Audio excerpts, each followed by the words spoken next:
Daniel here. Just so you know, during this episode, you're not going to hear any mention of the WGA SAG-AFTRA strike. That's because we recorded this probably in May. Everything was new then, and SAG-AFTRA hadn't joined the strike. Yeah, we still stand in solidarity with those two unions and hope that the struck studios return to the negotiation tables and do what's right. But just know that nothing's mentioned during this episode because it was recorded way in the past. Thank you. Enjoy. Ladies and gentlemen, ATDF everything in that shelf presentation.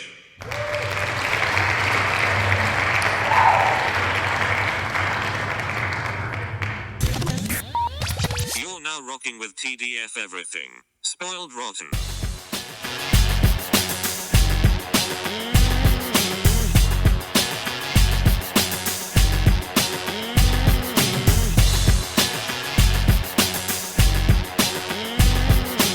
Spoiler alert. Welcome and welcome back, everybody. Hey. It's me, Daniel, And this is Ben on Spoiled Rotten. on that shelf. Boom. We're back to revisiting. I mean, by the time people are hearing this has probably been a while since we've revisited, but another cool guest. So you're in luck, everybody. We've got Dakota Arsenault from Contra Zoom Pod. A podcast I genuinely enjoy, and I also like every time it starts with your theme music, I'm like, yeah, this is a serious podcast. They know what they're doing. So thank you very much for being with us on this episode.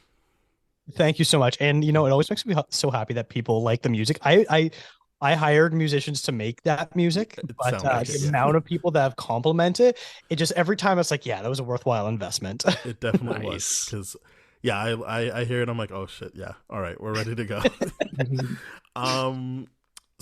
Like we have been doing, we would love to hear from you on your top 5 characters that either started out as comic book characters, but again, don't have to be like, hey, it's from this run of whatever. You just, if you like it from a show or something else, then that's great. But we would love to hear your top 5. This was a bit of a struggle. I never really read a lot of comic books when I was younger, and still as an adult. And so obviously I like watching superhero movies nowadays, but like it still was a tricky thing to come up with. So I'm gonna pull my list up here. Okay. Let's see. First one, I'm from Toronto, so I got to say Scott Pilgrim. Love that choice. Yeah, I don't know how many guests will name drop that as a character, but he is a comic book character. 100%. And I always appreciate hearing people talk about it.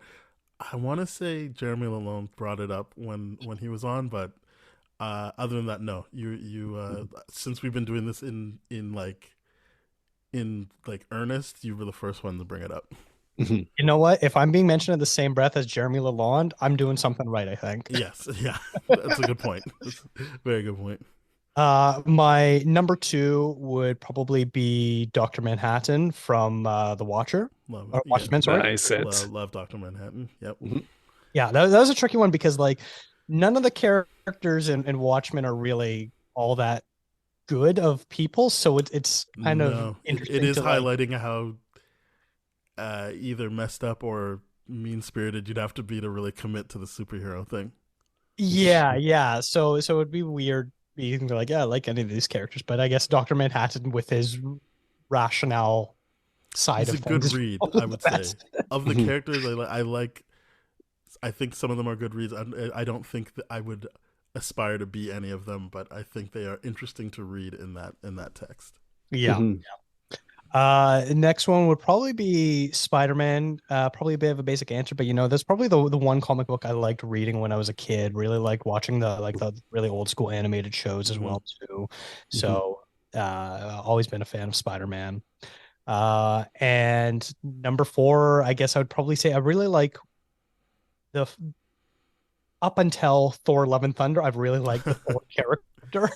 So yeah.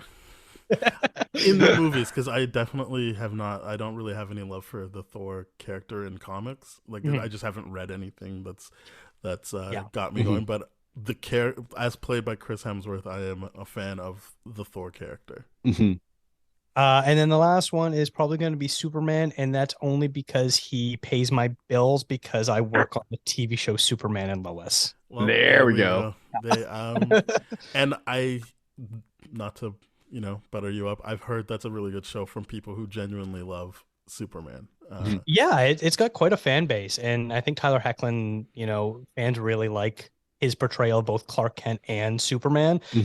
That's always the trickiest thing about superheroes is like getting the everyday persona and the superhero character, because you're looking like, oh, what you think of Michael Keaton as far as Batman goes? Is he a better Bruce Wayne or is he better Batman? Same as Ben Affleck, and then you go through the list of all these superhero actors, and it's so hard for them to nail down both sides of the persona. And yeah, and I really like that you bring that up, because there's obviously that discussion all the time is like, is he a better Batman, or is he a better Spider-Man, or better Peter Parker? I think Daniel and I've had a lot of discussions about that, when specifically referencing Spider-Man and all that kind of stuff. So I'm very glad that you bring that up. It's good. Yeah. Yeah, I've only seen him on Supergirl, but I liked him as Superman and Clark Kent. So I'm going to try and get into Superman and Lois, because it seems like one of the only CW shows that's still kicking around, at least for now.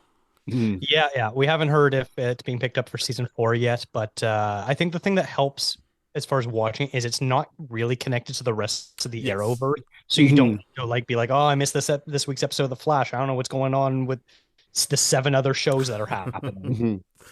Yeah. No, correct me if I'm wrong. The rest, like that Arrowverse, is more or less basically being closed out right now, right? Yeah. The Flash is ending this season. Arrow's been off for a couple years. It's something like that. The finale was last night, I think. Yeah.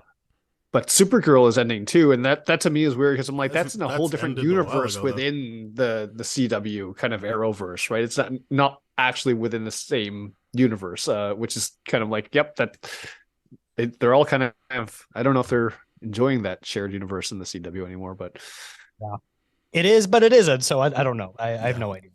It is when they want it to be. It's they've got some flexibility there.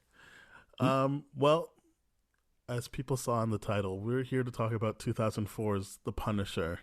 Yep, 2004. And before I give my opinion, does anyone want to start on how they felt watching it for this episode? Dakota, how about you? Yeah, this was an interesting one to revisit. I'm pretty sure I watched it when it first came out. I would have been like 15 years old or something like that when it came out, so I literally no recollection of it. It was probably just one of those movies I rented from Blockbuster or something like that and watched with friends. But so I picked this. I was like, yeah, this people seem to like this one, and it takes a little bit to kind of get going. And despite the fact that there's a pretty, how he becomes the Punisher is, pretty crucial development to the story. But like, I think now we've seen with so many superhero movies, like the origin stories are often the most boring part of this. Like, how many times do we need to see Bruce Wayne's parents get killed, sort of thing, to understand that that's how he becomes Batman? And so obviously they need to spend some time setting up who he is as a character and blah blah blah. And so I feel like that kind of drags it down, because they're so focused on trying to set up the lore for this character. But once he becomes the Punisher, the movies was a lot of fun, a lot more fun than I remembered and expected it to be, and some pretty decent action sequences as well. I had some faults overall with John Travolta as the main villain, which we'll probably get. Well, I'm sure we will. Yeah, but it was a fun movie. I think I remembered it way more fondly than I should have. I think so. I definitely, this was one that, like, when I was in university, I just was like, I'll just watch this while I'm eating a meal or something like that. And so I thought, like, oh yeah, it's just nonstop fun. Like, we'll get to it, but like his like popsicle torture scene, I'm like, yeah, like that's classic. This is gonna be great. And then, as you said, like, I'm like, wait, I don't remember there being so much about his family at the beginning. Like, you'd think it would be like one scene and done, but like they're in it long enough for me to be like, all right, let's get going to the Punisher stuff. Like, let's go. So that brought it down for me. But as you said, like, when he's doing his Punisher stuff, I'm on board, but it feels not as potent as it did as I remember it from then. And 100%, like John Travolta just didn't work for me in this, and I didn't remember thinking that. I remember thinking like, whatever, he's fine. But yeah, watching it this time, like, nah, he just doesn't seem like he's in the same movie as the other people. Yeah.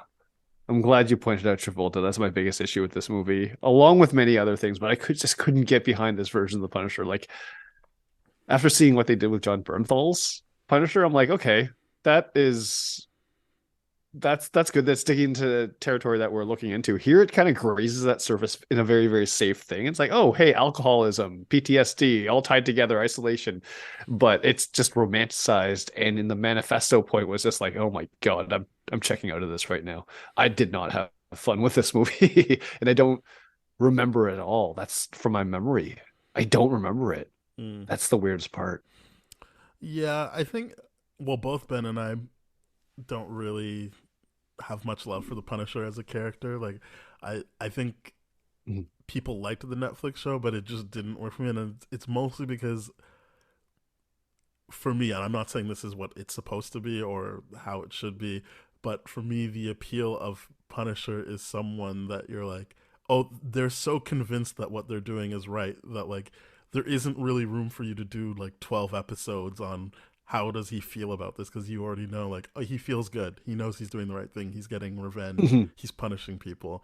So like when you said what they did with John Bernthal, I'm like, I don't know, for me this actually works a bit better because they're not trying to go as deep, and I doesn't feel like I'm hitting my head against a brick wall of like, yeah, I get it, you're really upset about it. They had ways of kind of like filtering it through like the found family thing. Like I keep forgetting like Ben Foster and Rebecca Romijn are in this, and like I'm like, okay, like they can give me a bit of a reprieve and like from what could be just this intense like isolated guy that I don't connect with. So in that sense, this works better for me. But I also know that I'm in the minority for that because it just I'm not in for like the intense Punisher. Let's break down his psyche, because it just feels like he feels like he's doing the right thing. I'm not so interested in exploring the psyche to justify what he's doing. Clearly I disagree with what he's doing, but I'm just like, in this movie I think where it fails for me is showing, and I think this is essential for the Punisher character, the incompetence of bureaucracy of the system that he works for and all that kind of stuff. I don't see that here. Versus in Bernthal's, I'm like, oh, I see it. I said this is very clear to me. He's in the system. He's going all against all this kind of stuff. I'm like, here he's like, yeah, sometimes you got to take the law into your own hand. I'm like, I don't recall seeing one police car in this entire movie. I'm like, there was no crime scene. Like there was, and I'm like, I get why this guy would do this. There's literally no consequence. He goes back to the same address he's probably registered to, and after the crimes, and I'm like, okay, this is gotten to a point of ridiculousness that I'm like, we just don't have police in this universe. This is what I had to accept. So I'm like, okay, this is. I appreciate what they were trying to do with the action, given the time frame they were in. That's the fun thing. But yeah, it didn't hit the same notes. I liked the psyche dive with Bernthal. This to me was like very surface level. Yeah, like the Punisher as a character, the whole sort of, I guess if you want to boil it down, his character is basically the ends justify the means in his mind, and that's the way he acts. And you were talking, Ben, there about how the police not really being a presence, and so we get the scenes at the beginning with him leaving the police force, blah blah blah, and they think he's dead, whatever, and then we get that one single scene where he comes back and he's like, hey, it's been 6 months and there's been no arrests in my family's murder. What's the deal? And then he walks away, and it's like, okay, so we're getting something there, because that's a really key component of the Punisher character, is that he believes in the institution of law, but the law institutions are consistently failing him and other people. And so that's why he does the ends justify the means sort of thing of like, well, if you're not going to take down, the drug dealers, the murderers, the whatever criminal, the organized crime, all that sort of stuff, then I'm going to have to do it for you. the police are, in on it and, being an accomplice, or you're looking the other way or taking bribes or things like that, then they too are a part of the ends justifying the means of they will also, receive his punishment too. Right. And that was something like I was like, oh great, they're gonna include this in the plot, and we get that scene, and then we just literally never see a cop again for the rest of the movie. Not a single one. Yeah. It's very true.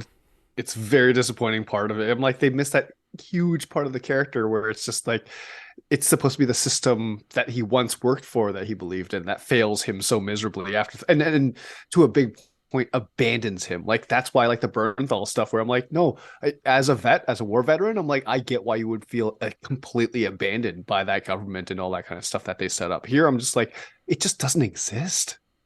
It's weird. And like it could have been even stuff as like cops showing up after the diner sequence, where a bunch of stuff goes off and you see these bumbling cops not knowing how to properly collect evidence or ruining the crime scene or things like that, and being incompetent, and be like, well, there you go. So we're seeing these cops who are maybe either on purpose sabotaging things or maybe accidentally due to incompetence not being able to catch criminals.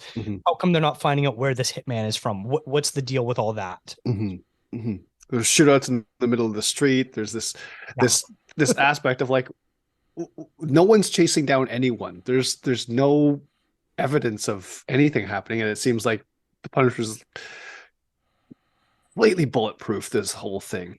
How many times does he get shot through the chest? Like, completely shot through the chest. My count is 3. Oh, I didn't remember him getting hurt at all, other than when he gets like the knife in the chest when he's fighting Kevin Nash. Really? I mean, he gets shot at the beginning, but I was like, yeah, okay. But like, other than that, it just felt like, to your point, like he wasn't really ever physically in danger of anything other than the Kevin Nash fight. Right. He was definitely wearing plot armor, but the thing is, this is what I appreciated about the Punisher, to the degree I'm like, okay, they're making him a superhero now where bullets just don't affect him, because like in one scene, he's just the final gunfight where he gets shot in the side with a gun that clearly hits flesh and all that kind of stuff. Nope. Swing back, full-blown badass shotgun move. We're good to go. He doesn't flinch the rest of the movie. Yeah, fair. I'm like, that's not how bulletproof vests work. Kevlar's in the front and the back, not in the side. This would not work. And why did you show us the side? It's not like, because you think at that point in the movie, oh, he's going out on a suicide mission. He doesn't care if he lives or dies. That's how he's acting.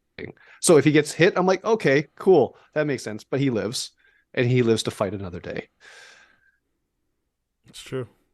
There's no doubt about it. Yeah.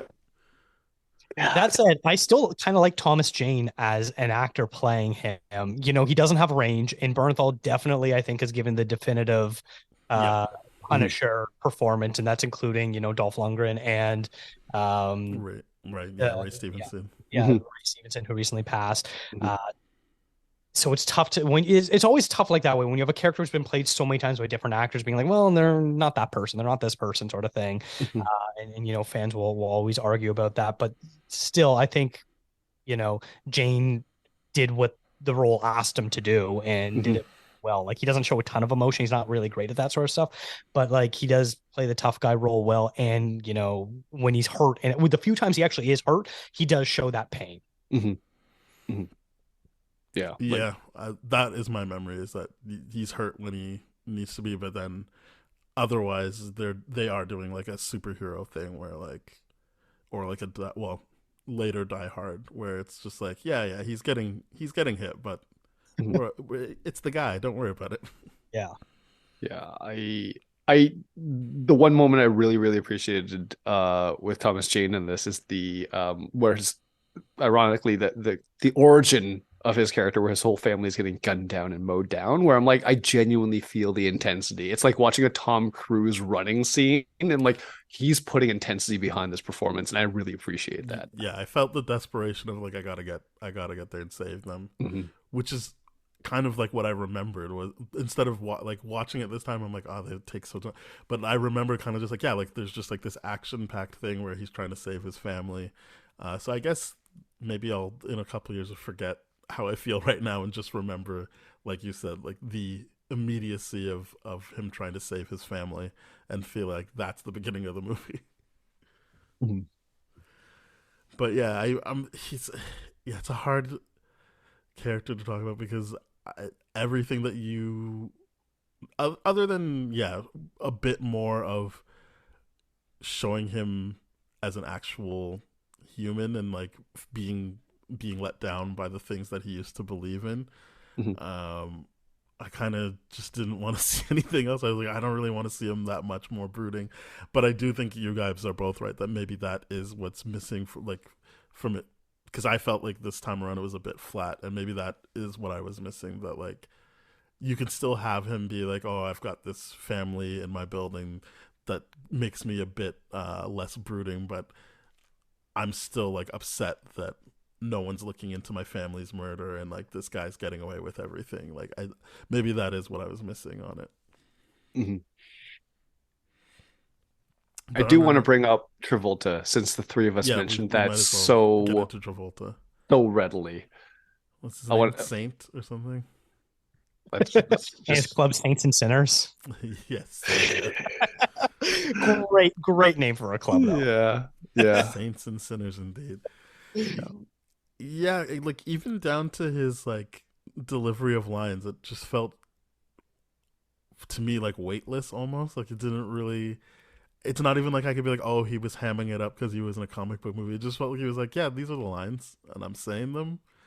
What's next? Yeah, it almost feels like with comic book villains, you kind of have to take in one of two directions. You have to be like so over the top, chewing the scenery, mm-hmm. or you have to be so relatable and believable that we actually sort of root for the villain. We understand why they are the way they are. And so the fact that he's already kind of set up as a bad guy, it's not like he was like someone I think of like a great villain is like Killmonger in the first Black Panther, where you understand where they're coming from and what drove them to being the bad guy. Mm-hmm. He was already in organized crime. He was a money launderer for some gangsters, whatever it was. I don't understand, Cuban gangsters or something like that. Mm-hmm. And so the route then you have to go is the over the top chewing the scenery, but he doesn't do that, which is crazy because like you think of something like Face Off, where it's just that's why they got him to like chew up some scenery. John Travolta and Nick Cage just trying to one up each other. And I guess because he doesn't have a Nick Cage to one up, he didn't feel the need to. Very true. Mm-hmm. No one is really challenging him to do anything other than what he does. Other than his gay henchmen, like there's no one really that stands out as just kind of like these guys that kind of are like, oh, okay, whatever you say. So yeah, I guess he doesn't really. I think that's a good point that he doesn't have a Nick Cage to like get him because Thomas Jane can't bring him to that level. He has to be brooding and dour the whole time. Yeah, and they don't even have enough scenes together for them to get there, right? It's just that's the challenge to me. I'm like, it's like watching someone play tennis against a brick wall. I'm like, yeah, you're bringing your all, but you're not winning this. Like, what is going on? I didn't even think he was bringing his all. It just felt like he was like, yeah, whatever, man. Like, well, I mean, compared to everyone else, he put in something. I don't think so. I think he saw. Disagree. I think he's doing nothing, and it's I can't remember. It's the guy who played the like second coach in Remember the Titans. Like I think he's doing. I don't remember the name, but like he's doing something. Like that is an example of someone who's trying something in this movie, and you're like, sorry, it's maybe not worth your time. But John Travolta is not someone I would say is trying anything in this movie. No, I think first of all, I think he's an alien. So I'm coming at it from that perspective here. And he plays it like an alien. He doesn't play convincingly like someone that's actually in love with the person he goes crazy for. He's so easily gaslit and manipulated. He doesn't play like that. He's just like, he plays as someone that's heavily insecure. Like to me, the big thing would have been like, okay, the reveal is that Howard Saint's actually the gay guy, because that would, I'm like, oh, that's what like literally would play through the whole movie is like, you're actually the gay guy and the cover up is whatever. And the bodyguard's like the lover and all this kind of stuff. Like that would have been actually interesting to be like, now I get some context behind this, but like, he's just doing some wildly incompetent things. Cause the first time you see him doing crime things, I'm like, oh, you're meeting with the Cubans, and the Cubans are being awfully nice about you bumbling up an operation that cost them $2 million. Yeah, he's like, I'm not paying for that. And I was like, what? How Yeah, is he not like? How is there not like immediate retribution when he says I'm not exactly. going to pay for that? There's no Yeah. like guns being pulled. There's no nothing. No one. There's no one pushing back against him, even when he's screwing up constantly. And when they do, they're like, "Oh yeah, we have a problem that this is the second time you screwed up." He kills him right Right, too. away. Don't do it again. Yeah, it's Yeah, like you leave me no choice but to ask you again. And then to the point where he's like, "Oh, I'm gonna accuse the bodyguard right now of cheating on my supposed love." It's to your point, what you just said, no one's fighting back. The bodyguard literally is like, "Did you just stab me? Stop that! Ow, stop it, please. ow! You're gonna regret this. Oh, why'd you do this?" And I'm like, literally, no one's fighting back against it. Yeah. No, it's It's weird. it is. Yeah, it's like they were like, oh, we gotta treat Travolta with like the star he is, and just let him do his thing, even if it ruins the scenes. I guess that's what we're getting out of him today. Yeah. Yeah, because it comes at a sort of an interesting time of Travolta's career. I don't have his like timeline in front of me, but like he had kind of worn off a bit from his like shine in the 90s and Hmm. Oh yeah. in is before he was doing these like ridiculous direct-to-video movies that he's kind of doing now. Um so like what was the deal with getting Travolta? Was it like, hey, we need a big star to kind of anchor this thing? Was this something that Travolta like wanted to be a part of? Like this clearly just felt like a paycheck role, as you guys are sort of Yeah. talking about. He doesn't really do anything, so he wasn't as heavily invested in it. So like, I don't understand what attached Travolta to the part, or what they saw in Travolta. Was it the face off sort of thing and they want to recreate that because it was only, I guess, like a few years before, or what? I don't know.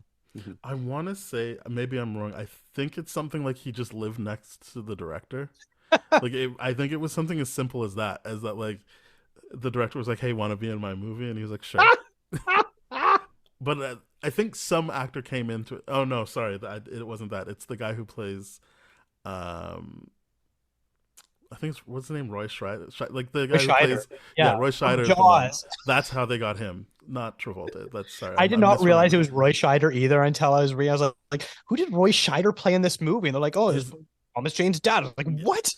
Yeah, that's how they got Thomas Jane's dad. Was that he lives next to the director or in the same area, and he was just like, "So you want to just to be in this movie?" And he's like, "Yep, all right." Because he's Work only in is it for work. like 10 minutes, maybe even Yeah. less than that.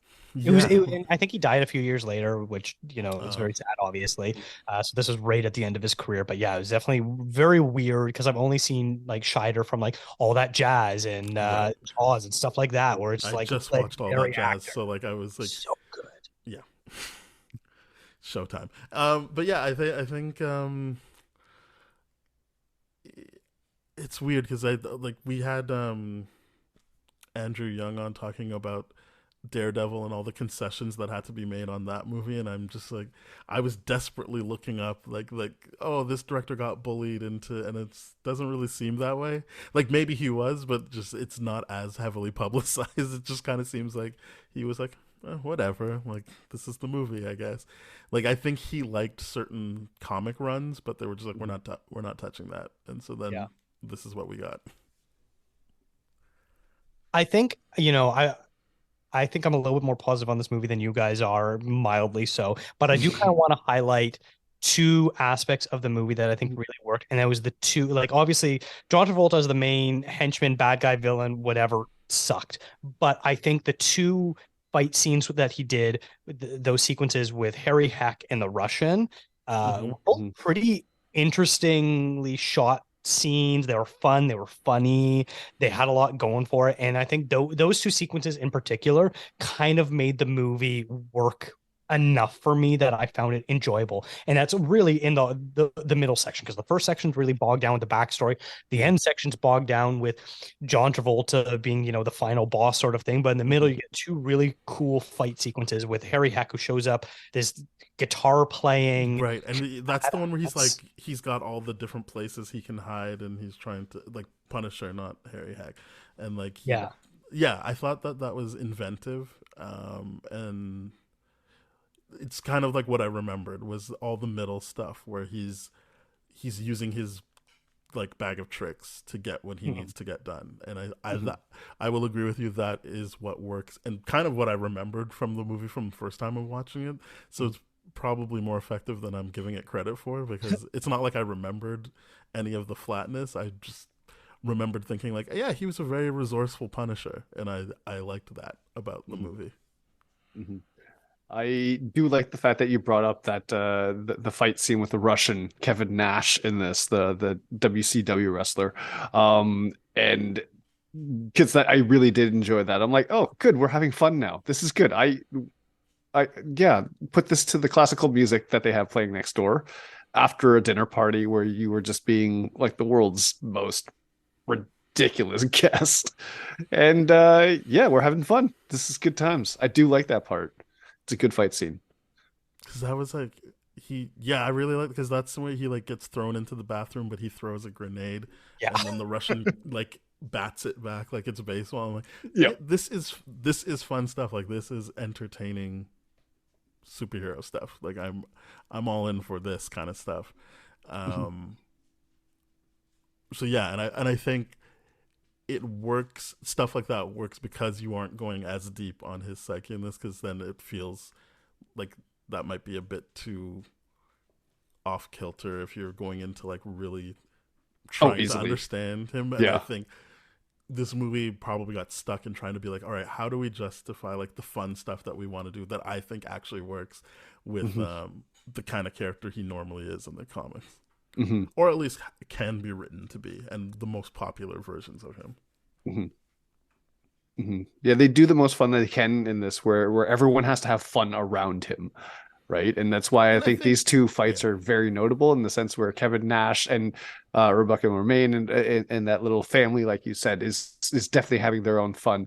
And the the fight scene with what's his name, Harry Heck. I'm like, Harry Heck is definitely having fun. To be yeah, Yeah. the idea of like I'm being put on a hit today, and I'm being told to play a song before I do it. That would be so much fun. but yeah, I think that's what we talk about. Like, in general, just like wanting to see characters enjoy what they do somehow, and Mm-hmm. I think they even give Punisher a chance to do that. But again, as I brought up the popsicle interrogation scene, where Yeah. You didn't like that? no, I like, that's what I'm saying. I Okay, thought okay, okay. that was my main thing I was looking forward to, and it still Okay. held up. It was like, that was my main memory of the movie, and it held up this time around. But it is like him in his element and getting what he needs to get done. Like, I'm sure people would want him to be more brutal, like Mm-hmm. based on the Netflix version, but this I thought was inventive, and also like is more like he's mentally fucking with the person instead, and Mm-hmm. as opposed to just beating the answer out of them. So I Mm-hmm. thought like the movie did give, I'm sure they gave John Travolta a chance to look like he was enjoying something, but like it does do that one thing that I think needs to happen, where like you don't have to agree with what they're doing, but if they look like they're enjoying what they're doing, or there's something they like doing and they're doing it in the movie. And I think most of the villains do that, and they give Punisher moments to do that as well, even though he's a sad guy that needs revenge. Yeah, and is drinking like all the time. And I don't know why trying to hide it. I mean, at what point are you trying to convince people that you're sober in this movie? I don't get it. Which almost would have been sort of interesting if they would have played with that aspect a Mhm. bit more of like he's actually kind of drunk when he's like having to do these fight scenes or something like that, especially Like with the that's how he Russian does it. attack.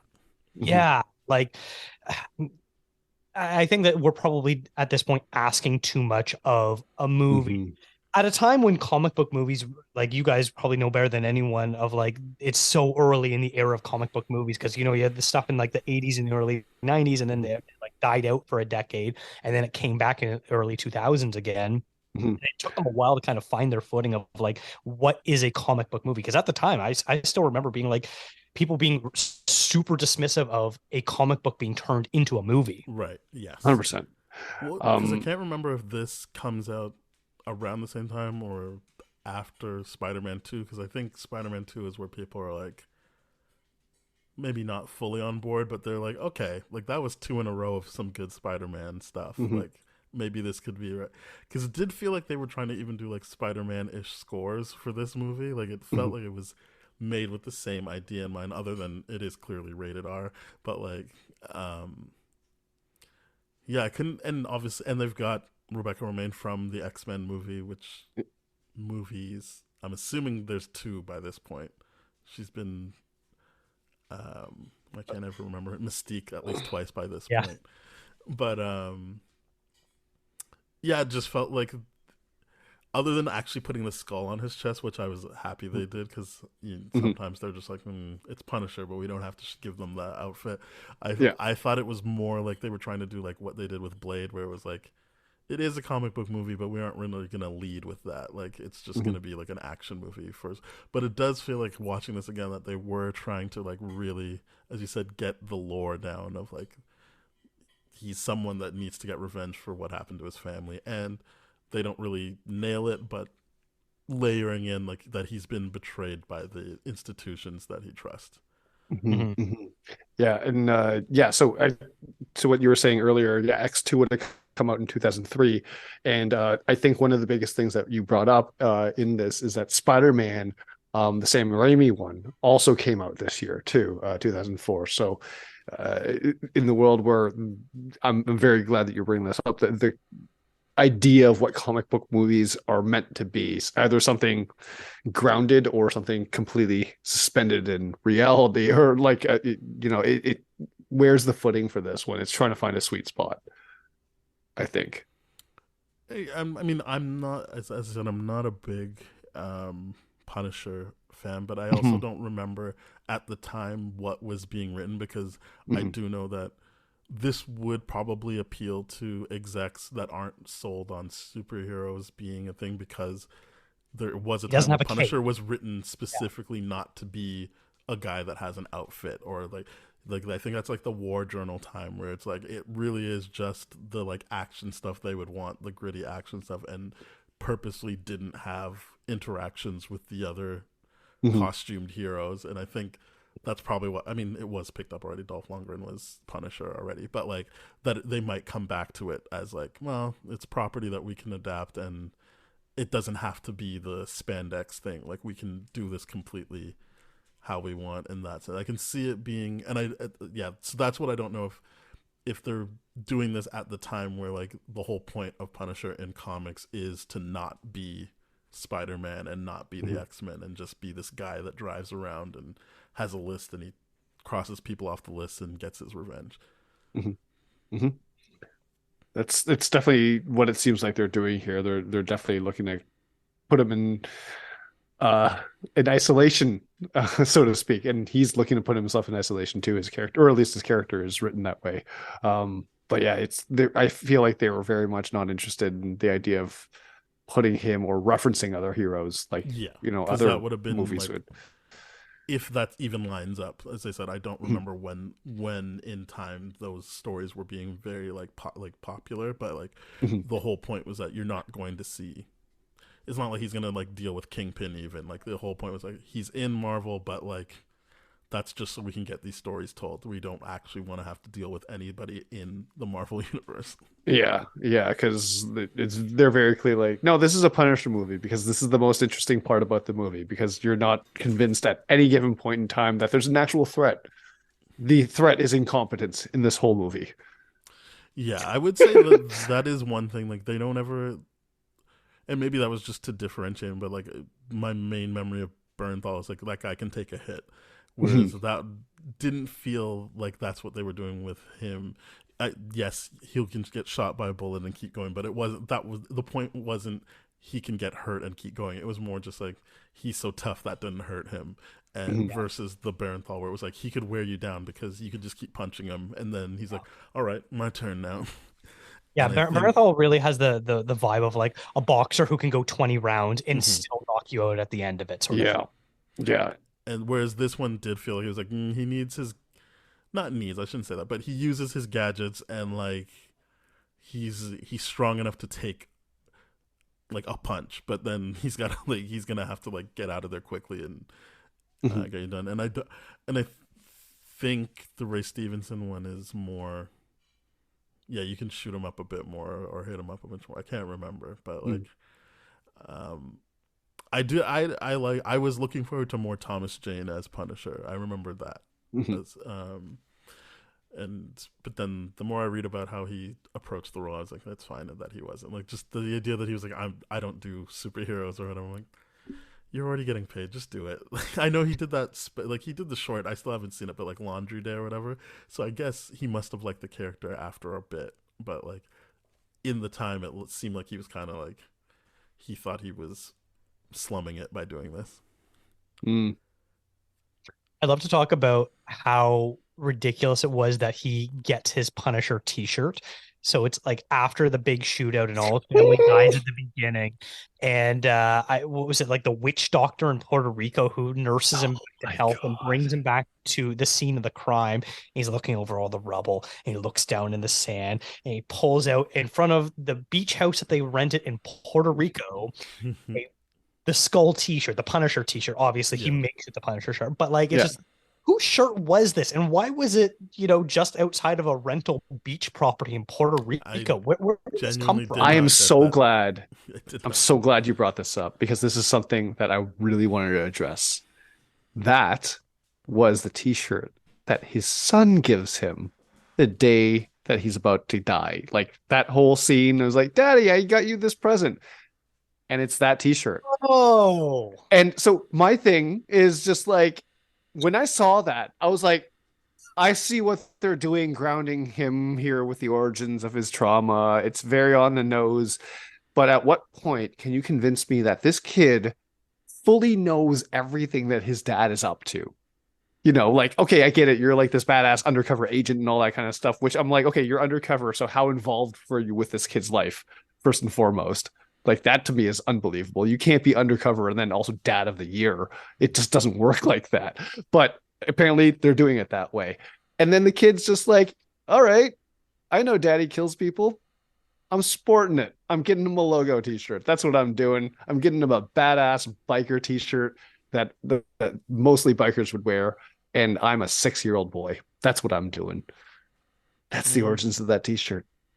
When you explained it makes sense to me now that a kid would just like be like, my dad, who I don't actually get to see, so he doesn't have any time to disprove my theory, is this hero that I've built in my head. Yes. That makes sense to me, though. It doesn't come off as something that's weird. It's like, yeah, like think of kids that have parents in the army and stuff. Like you would just be like, you'd just be told your dad's a hero. He's like off saving the world, and you'd be like, okay, cool. And actually, what is the shirt I want to give him? Yeah, you're right. Because in the scene beforehand, when he's with his family, showing some like, quality family time, and he's like, shirtless and all this kind of stuff because he's doing beach things. They did say like, one of the cousins or something like that might be a Navy SEAL, and then the whole family was like, attaboy. So very clearly, this is a pro-military family. Yeah, fair enough. Yeah, that part makes sense to me. You've actually like explained it because at first I was like, "What is this?" But like, if that is what it is, then that makes sense. Okay, yeah. I guess I couldn't get into the mindset of like a 6-year-old kid isn't going to get his dad world's best dad mug, and just. But did he? Like I thought he just got him a shirt. He got him the shirt, and that's what I mean. Like a 6-year-old kid with that relationship with a dad as an undercover agent. Could have said killer dad on it. Yeah, should have said killer dad. Number one. That's where they messed up. Dad with the highest kill count. Oh yeah, that's it's just a very unbelievable moment. I'm like, this is great. Yeah. See, I don't find that unbelievable. It's like because nothing you're saying I just it is unbelievable for me because I wouldn't know a kid that would be like that. That's not a real kid to me. That's a comic book. Like that's the thing. That's hilarious. It's entertaining. But I'm like, it makes sense. 100% it makes sense. But I'm just like, this is so on the nose. Oh, it's okay. Too yeah, easy. Because I got confused because you were talking about like mugs and stuff, which he didn't do. It just seemed like he was like, yeah, okay. No, I'm just expecting a kid at that age to have a mug that says "World's Best Dad" as opposed to a shirt with like a skull on it and being like, yeah, my dad kills people for a living. He's gonna love this. Yeah, he's gonna love this shirt. He's gonna love retirement. Buddies. This seems like a chicken before the egg thing because a lot of army people do have that Punisher skull now, but it's like, yeah, the kid tried to start that trend in this movie. Very much so. Is a It's trendsetter, baby. it's so tough talking about Punisher and like not acknowledging the weird politics involved with it of people like misusing it as a And just getting it symbol. completely wrong. Yeah, like But stuff like the thin blue line stuff, and obviously very Mhm. military. And like the creator's been so against this, and like Hmm. Punisher would not be your ally in this And situation. I'm glad Mhm. John Barenthal brings it up too when Yeah, like in Yeah. interviews that he's like, no, like you got it wrong, and no, I like Punisher wouldn't like you yeah, the way you're using this. Hmm. Because and I like the fact that you bring up the moral code aspect of it, right? Because that's like one of the most powerful Punisher images that I know is him doing the with the scales and with the bandana around his eyes. Because I'm like, yeah, okay, that actually is like a Punisher I'm kind of interested in. He's like recognizing kind of like the whole thing of like the Civil War in Captain America, where he's like, I'm recognizing the downfall of my own government and all that kind of stuff, and I have to carry out what the original moral true code is supposed to be. Like that to me is like, okay, that makes sense. Here it's just a straight up revenge origin story. And I'm like, I cool. think yeah, I think that's where we differ because I think that is Mhm, better because talking about Dr. Manhattan and Watchmen, I think if he's doing mhm, what you just talked about, that's too close to Watchmen and like the complete mhm. disconnect of only I know what is truly right. yeah. And because And it it becomes isn't actually like Rorschach. Captain America. Captain America says, I don't like bullies, that's that. And That's then true. throughout the movie realizes, oh, America's a bully. So I'm not Mm, really like down to side with that. yeah. He's Fair. not saying I know the right thing to do and this is how you actually carry out justice. Yeah. He's just saying I'm going to protect people from bullies versus what you're talking about, which is the Rorschach, like, yeah, like Yeah. government's too soft. I know what I'm doing. And Mhm. again, that's an interesting character to read, but not necessarily one that I would be like, that's the hero or that's not what I would think Hmm. the problematic cops and army people are getting wrong. Then I would be Hmm. like, maybe you are right. Then if that's what he is, I think that's what I was saying up top is making it just a straight up revenge thing that he's getting revenge for the death of his family is a way easier way of being like, there we go. He doesn't have any delusions about what justice Mm. looks like or that only he knows how to carry out. It is a very straightforward A to B. You killed my family. Fuck you. I'm coming for you. Yeah, because there's no gray zone in that. There's like, yeah, no, okay, everyone gets it. Yeah, it's shitty that no one's, doing everything, but it's the idea of like, yeah, it's a privileged white guy that gets to take law in his own hands and not have anything Oh yeah, repercussions come there's at it. no police intervention at this point. None No one's whatsoever. worried about what he's doing. No, and oh yeah, it is that. This movie, the manifesto is what bothered me most about it. Before his final guns of glory, kind of like this is the final showdown. Which one of the things I didn't realize about this movie is how effective the Punisher is here at playing mind games with people. Like you said, the torture scene and all that kind of stuff is like, I just need you to believe. And to be fair, like that scene works because of that actor. When I think of Slimy, I think Yeah, of that actor, and Yeah. I'm like, that actor is like, yeah, you're so slimy that like you could be tickled with a feather and you'll give up the whole operation. 100%, I believe that. You're the rat. And he plays mind games with him there, obviously, right? He gaslights, and then he's gaslighting Travolta and manipulating him to kill his own wife and his best friend and all that kind of stuff. I'm like, I forgot how effective. Like, I yeah, didn't he's realize very that effective with was that. very effective part of the movie. Yeah, he's more Yeah. mind games than just straight up brute in this. Mm-hmm. And I Probably like that another because reason I'm I like, liked him as the Punisher, or how they wrote him, not necessarily his performance, but like how they wrote this Punisher. yeah, because I'm like, yeah, killing Travolta in this is clearly easy, but like fucking with his mind is so much more effective as punishment. And I'm like, that's the part I actually did like about this. I'm like, yeah, you got under his skin, you got him, and then the way he killed him Yeah, at the end, I'm like, nice and slow. Yeah, all right. This he did it. is he did it. Good for He him. he effectively did the make them suffer and then take them off the board. Yep. And yeah, and especially because it like brings back to like his wife, John Travolta's wife, was specifically the one that said, take out his entire family. Mm-hmm. So it wasn't even a John Travolta thing. It was her specifically saying his whole family needs to suffer. And so when Frank Castle turned around and does that, he makes his whole family, her whole family suffer, and does the whole mind trick thing. And so kind of it is a nice parallel where like we get where it comes from. It's not just like, oh man, this guy's really going after, the cartel launderer's wife for no reason at all. Where like, yeah, she's probably not a great person, but like, does she deserve her fate? Whereas this, she does sort of deserve her fate. Yeah.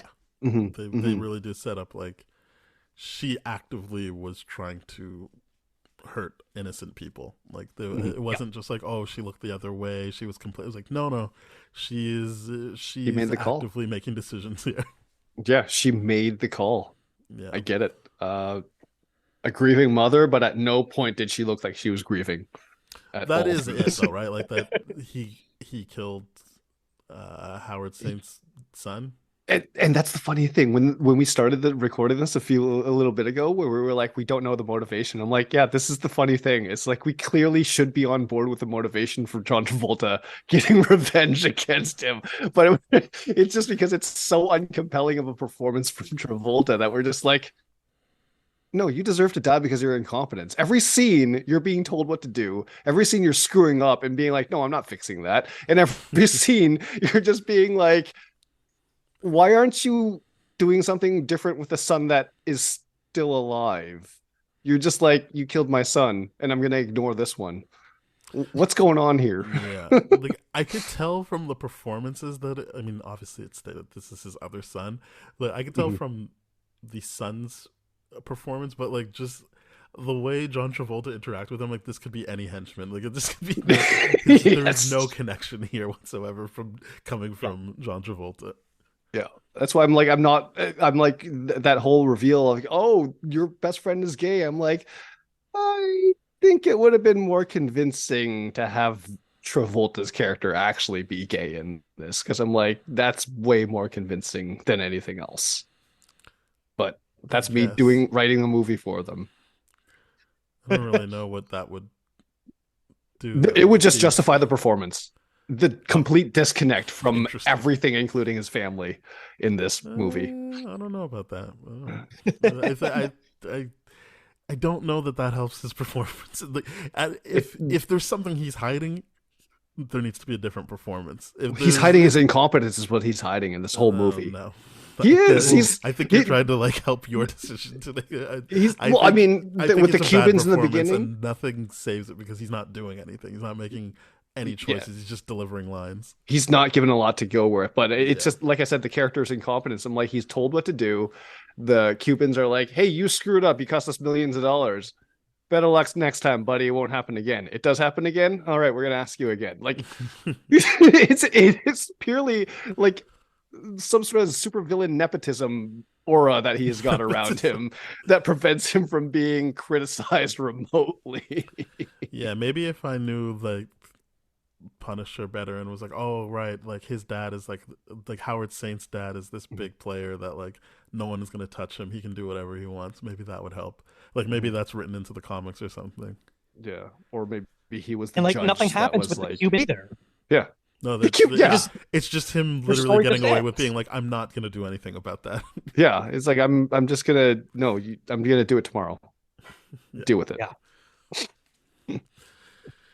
Very interesting. But speaking of bad performances, there was, I think, one shining light of performances, and that's got to be Ben Foster's, and like showing that he would clearly go on to be one of the, in my opinion, probably one of the most exciting actors. He doesn't get as many high profile roles these days, but he had that period there in like the mid 2000s where just everything he was in, he was just so explosive on screen. And he really showed it in this movie.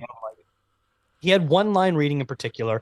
It was when Rebecca Romaine's like ex dirtbag boyfriend or whatever is like trying to get into her apartment or whatever, and he's like, "Hey, blah blah blah," and Frank comes out and beats the guy up, and then he says the one line of like, "Nobody's ever stood up for me before," and the way he did that line reading, that was the one time in the movie that like it just absolutely crushed my soul, where you believe with every fiber of your being that this is a guy who's been bullied and picked on his whole life.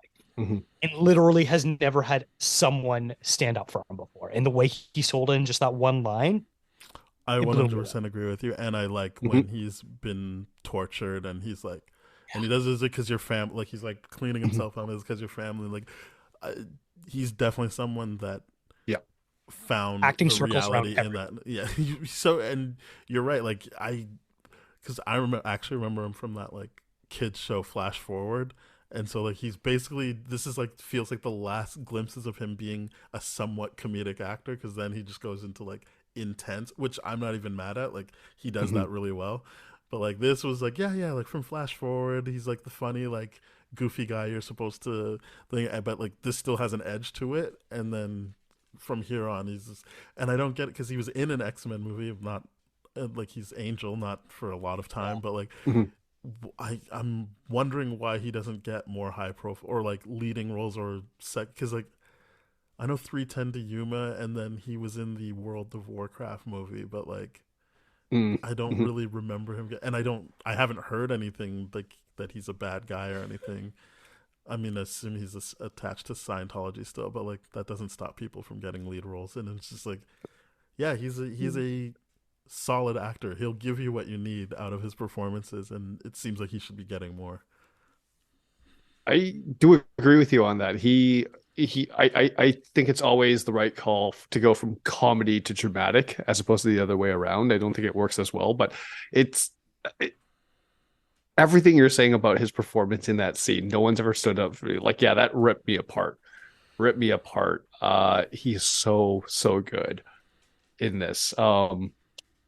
I really am surprised he doesn't get more.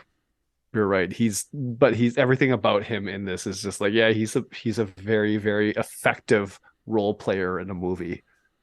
Um, I agree. Like I think that like I can't really think of a performance of his that didn't feel like at least he understood what he needed to do to like Yeah. to be in service to the movie. mhm. I don't know. I get the feeling from him is he's more interested in doing parts that are interesting rather than chasing fame or success or anything like that. Because And even like maybe he's not getting offered like the interesting roles. yeah, or he was for a little bit after, maybe X-Men and stuff like this, and he was just like, you know what, this isn't really my thing. Um, like the last high profile thing I know him from is like Hell or High Water, which he was Okay, yeah, amazing in that was that good. movie Yeah, that was with good. Mhm. Chris Pine. Once again, acting circles around everyone in that movie too. He's doing a Mhm. great job. Yep, Yeah, I forgot about Hell or High Water. That was I enjoyed that thoroughly. He's in yeah. Hustle. He's in I Hustle. Hustle. love that movie, Hustle. The Adam Sandler one. The Oh, Oh, yeah, I missed that one. where Yeah. yeah, the one where he's a NBA the talent house. scout. Oh, yeah, the town scout. Yeah, He's in that, and he doesn't do like a is lot of he crazy like stuff. the He's in a role son of the player. person that like Yeah, takes over, and he's like, he's okay, he plays that role. Yeah, he's like, hey, I'm the guy that's getting the franchise. I get the 76ers and I okay. get to do whatever I want. Well, I hope he gets more stuff like that then, because yeah, he's He's solid. so good. Unless I find something terrible out about him, but like Right? I feel like I would have by now. Like I feel like it's hard to hold in those types of secrets Yeah. these days. Yeah. He's married to Laura Prepron. So then Oh, really? 100% Yep. still Scientology. Okay. Yeah, I never still knew. going strong since 2018 apparently. So, Maybe Okay. that's it. Maybe he's just happy married and doesn't and probably has done enough that he doesn't need to do anything. yeah, Yeah.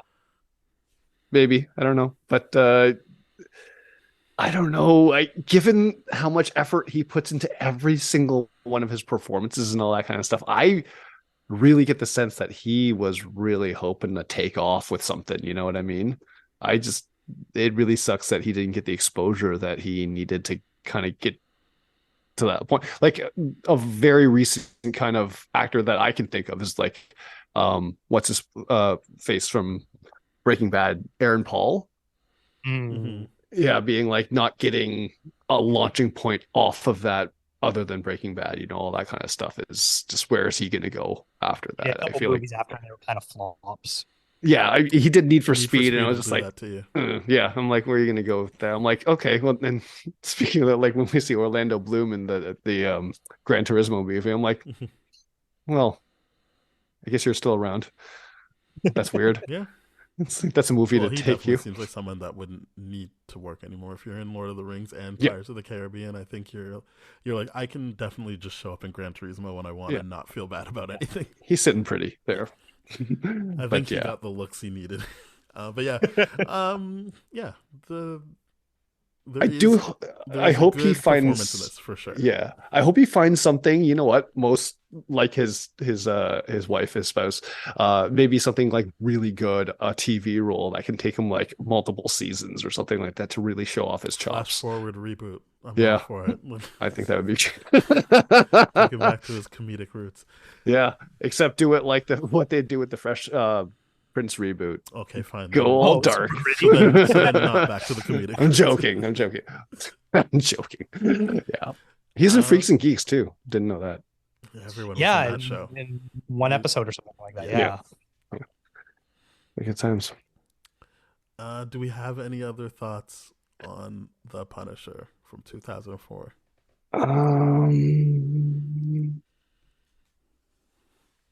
It is a movie. You know, I feel Yeah, like it's it definitely is. Well then, you know what I'm gonna say, Dakota. What would you give this movie out of 10? oh man, out of 10. Um like a 5.5 maybe? Oh 6? man. Okay. Well, no, take your time. Do 5.5 or 6. It's locked in forever, and everyone's gonna remember. Yeah, probably like a 5.5. It definitely has its redeemable qualities at times. Overall, probably is more of a miss than a hit.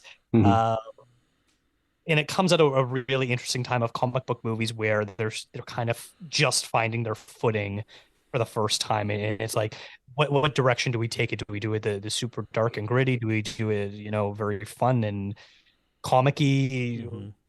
Is there a middle ground sort of thing? And this movie, I think, is trying to figure out what it's supposed to be, and unfortunately, kind of misses the footing most chances it gets. But there's a few sequences in there that really show that there was a good movie and a competent movie being made at the time, even though the rest of it, whether it's from miscasting the main villain, not putting enough proper backstory of the Frank Castle character, of what he truly believes, or fleshing out his character or stuff like that. So there's good stuff there, there's bad stuff there. It's in the middle ground. It's a 5.5 out of 10. I feel very vindicated. I also gave it a 5.5. Really? Yeah. All right, I'm going to 3. I'm going to 3 on this. This is, to me, one of the biggest things about this is when I started watching this, I'm like, this is the last closeout era of the 90s style of film. You know what I mean? It's, and because it's in 04, it's overstayed its welcome of that kind of thing. There was like other films coming out that was like, oh, we're launching off to a different kind of filmmaking, and this, it felt dated even though it was like 3 years removed from the actual period that it was representing. But to me, it was just like, yeah, it was the worst parts of all that 90s filmmaking structure to me, coupled by a very just a character that I have very less and less interest in. Admittedly, that is my bias, though. I will say that. Well, yeah, so we did it. We watched it. I think these are all fair ratings, even though it doesn't really matter. We just like having a rating at the end. Yeah. Dakota, where can people find you? This episode will drop sometime late July. I know that seems like a long time from now, but it is going to fly by. Trust me. Will you be doing anything interesting then? Like, where can people find you on social media and stuff like that? Well, I can't remember what my schedule for the next month and a half looks like for podcast episodes, so I can't promote anything in particular, but sorry. You can, it's all right. You can find the show on every podcast platform. We're at ContraZoom Pod on Twitter and Instagram is probably the two best ways to look us up. ContraZoomPod.com. You can find links to like wherever you listen to or see the whole back catalog and everything that we've done. When this has come out, Daniel, you'll already have been on the show, and I'd love to have you on sometime soon as well too. Oh, I would love that. That'd be great. Awesome. Well, thank you very much for doing this. I truly appreciate it. As I said, I genuinely enjoy your way of discussing film and listening to your podcast. So it means a lot that you were able to do this show with us. Thank you very much. And as I always say, we're part of That Shelf Podcast Network with other great shows like Bad Game Movies, Contra Zoom Pod, obviously. Springfield Googleplex, which is out now, so you can listen to that and enjoy. And go to thatshelf.com. You'll find those shows, our show, more shows. We're on tdfeverything.com/spoiledrotten if you want to hear older episodes of Spoiled Rotten. Our email is spoiledpodcast@gmail.com. Twitter and Instagram @tdfspoiled. And we're on all the podcast platforms, as Dakota says. And so you should subscribe to our podcast and Contra Zoom podcast if you haven't already. Follow, share, do all that great stuff. And thank you very much. We'll be back next week. Bye-bye. Cheers.